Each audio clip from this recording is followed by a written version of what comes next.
meaningful. So it is up to Jones, and he's going to call T4. Did he not see the last map? Oh. Jahar, you do know this. It's Jones, right? This is going to be ridiculous. That's a good point. Rail, rail, rail, rail, rail. Shotgun rail. We're pulling out the Raffi tonight, apparently. Banana phone. Do. That was the worst ever. Gonna so karaoke battle you on Raffi. I'll fuck you up. What the fuck did you just say to me? Alright. Here we go. Here we go. Ouija versus Jones on T4. There we go. Jones gets an RL start along with upper yellow, and we see Ouija picking up mid yellow, and of course probably railgun by now. Maybe shotgun. Let's go take a look at him. And we also did get that mega. So kind of a slow game right at the start. A lot of times you see this thing being kind of fast and furious, but Ouija, I think, is going to try to take his and Jones time. did not want to go anywhere without a rail. He will not leave home without it. 2 for 2 though. Ouija's looking good. Jones is now down to 100 with 3 armor. 13. Make that 13 thanks to gravity. And the rocket is going to finish him off. Jones just needs to warm up, I guess. Jones is like, what's a rocket? I got this machine gun. And a shotgun. And a shotgun. Alright, so recovery on this map is a bit rough.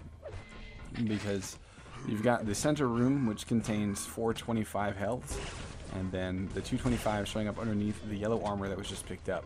They're not currently there, of course, so Jones will die. Nice. Nice denial.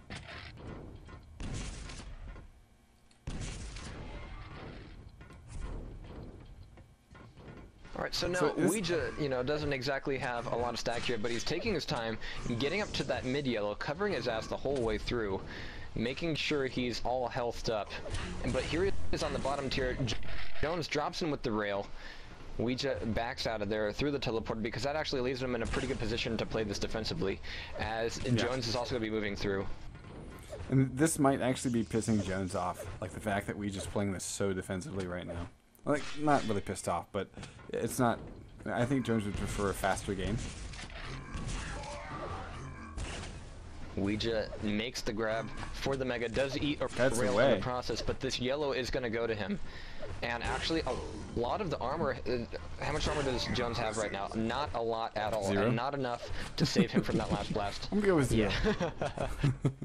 Now, Ouija's shooting a 42% rail, and Jones... There we go.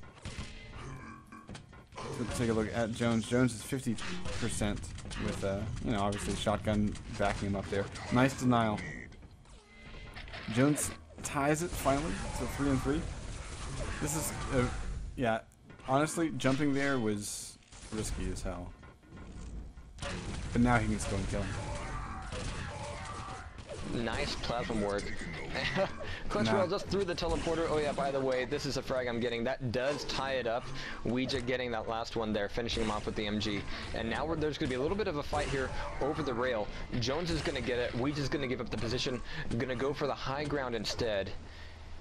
And he might be looking to catch Jones as he comes around the corner. But no, Jones catches him instead, leaving him with the threadbare amount of health. But he's able to 25 up to 100. Yeah, he picked up all 4 of those. Now, the key thing is if he can force a frag in the next few seconds, then, or rather, if he gets fragged in the next few seconds, then he can be thinking about Jones needing to go to just below where he's at now in order to pick up health. Let's go take a look at Jones. 63 and 22.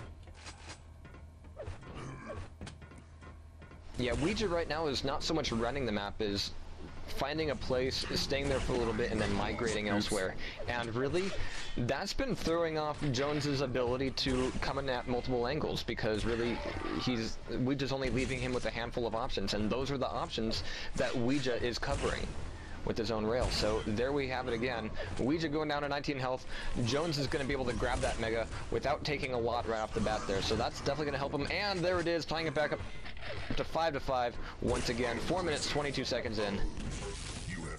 Jones is keeping his rail at about 50% throughout the course of this match, and let's see, he's picked up 4 impressives so far.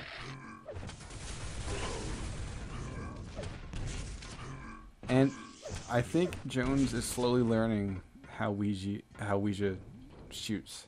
Like I'm noticing changes in Jones' dodging as the match progresses. Look at this. I'm watching Jones right now, and you can see Jones, you know, immediately leaving an area expecting Ouija to be elsewhere, and then just getting kind of thrown off by where Ouija's shots are actually coming out of. So you can see a lot of his game is just being thrown off by Ouija's positioning. He does, and Jones is not expecting that at all. Now that teleporter play he was expecting, but it was a little bit late. Yeah. Honestly, Johart, we have ourselves a great game. This is really interesting. Now Jones is one of those players that he's all about CTF. Is a treat. Like he almost never duels, so oh my god, that's part of it. But you know, play him on, you know, a CTF map and he will burn the face off. Right now, Ouija though, my face is getting kind of melty right now. They are. A 1-point game we don't usually get to see on a map like this, especially in King of the Hill. Someone who calls it is obviously going to have a lot more experience on it than the other. But this, Jones has tied it back up 7-7, and these rails are kind of going neck and neck, and that's deciding a lot of it. Jones would be much higher up here if Ouija wasn't being such a sneaky little dickhead.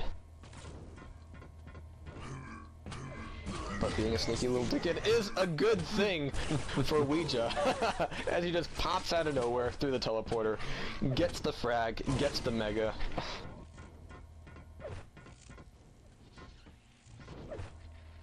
And look at this, he's sitting on top of this platform right here, waiting for the armor spawn. Now, is he going to be able to move through? Yeah, he's going to see him go through the teleporter and come back around here. Jones was sitting there waiting for him, but there's 1-2 hits for Ouija, and that takes him down. Nice patience by Ouija.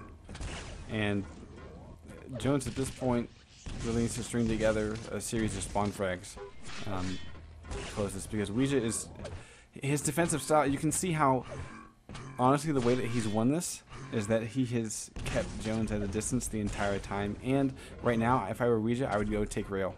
Go steal it. Oh, that's the most painful. Going for a teleporter, get bounced off the side, get kind of stuck on the brush.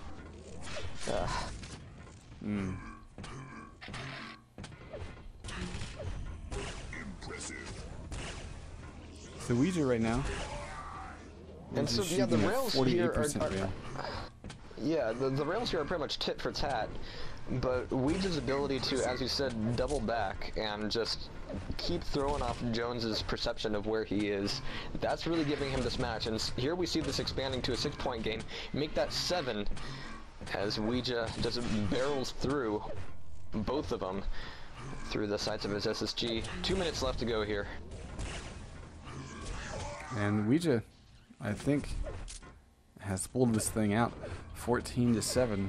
And while 7 frags in 2 minutes is certainly possible, Jones does not show signs of any sort of miraculous comeback. Nice rails. Nice. Jones again, missed that. Defensive, wow, defensive, I was not defensive. That. Yeah. Yeah, Ouija's done a really good job. Jones's chance right here. He's got nothing but SG right now. Nothing at all. There he is picking up that yellow armor, but that did not let him get the rail, and that's not going to help him at all, because this is going to be an SG versus plasma battle, and Jones does get it. 35 health. It's going to be moving through here, but we're out of Mega right now, so Jones is going to have to pick these up very quickly. But 6 frags in the last